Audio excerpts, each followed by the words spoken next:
This plot of land at Watling Street Cemetery in Dartford is a common grave where many stillborn and premature babies are buried. For parents, it's often too much to face the harsh reality of a funeral at a time when they should be celebrating a birth.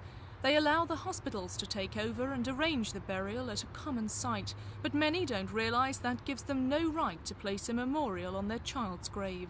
Mothers here at Dartford were outraged when they discovered council officials putting these notices beside the tiny crosses and flowers on the common graves. The notice quotes council cemetery regulations, pointing out that memorials may only be placed or erected on private graves. Regrettably, it says, I have to ask you to remove all tokens of remembrance, including rose bushes, within 28 days.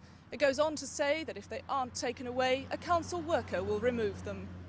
Jean Jarvis is just one of the mothers furious at the council bureaucracy. Her baby Callum died 10 weeks ago when he was just 12 days old. For her, being able to visit his grave and place flowers there has helped her handle her grief.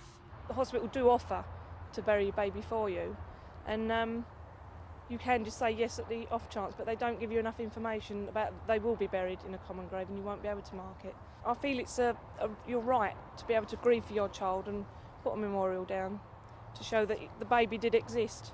It's not just sort of to be swept under the carpet and by the council's pettiness.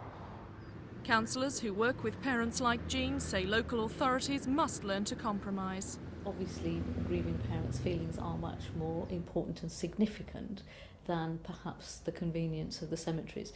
It's important to understand what their practical problems are, but at the end of the day, you would hope most places would find solutions that would meet the parents' needs. A spokesman for Dartford Council said they were sympathetic to applications for plaques and trees near the common grave, but individual memorials were not appropriate where several unrelated people were buried. Sharon Doughty, Thames News.